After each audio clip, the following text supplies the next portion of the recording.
2 నిమిషాలు ప్రశాంతంగా కూర్చోవాలని చెప్పి కోరుతున్నాను.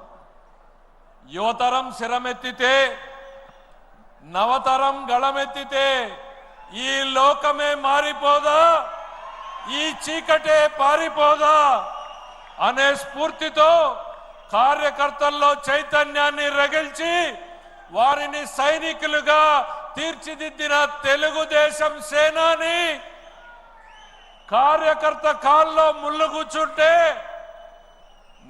నా చేత్తో తీస్తాను అనే ఆలోచన చేసేటువంటి మనసున్న వ్యక్తి, నిరంకుశ పాలనకు వ్యతిరేకంగా నిర్బంధాలను బద్దలు కొడుతూ ప్రజల కష్టాలతో మమేకమవుతూ పేదలకు బాసటగా నిలుస్తూ రాష్ట్రం మొత్తం యువగళం పాదయాత్రతో నాటి పాలకులపై తొలి తిరుగుబాటు చేసినటువంటి యువ నాయకుడు.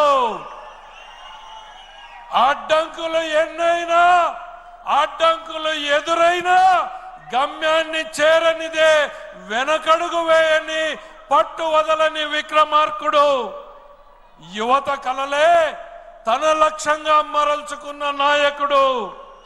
మారుతున్న కాలంలో పార్టీలో మార్పులు అవసరమంటూ పార్టీ బలోపేతానికి శ్రీకారం చుడుతున్నటువంటి నాయకుడు. తాత స్థాపించిన పార్టీని తండ్రి నడిపిస్తుంటే భవిష్యత్తును తీర్చిదిద్దడానికి సిద్ధమవుతున్న యువ నాయకుడు శ్రీ నారా లోకేష్ గారిని సగౌరవంగా ఆహ్వానిస్తున్నాం.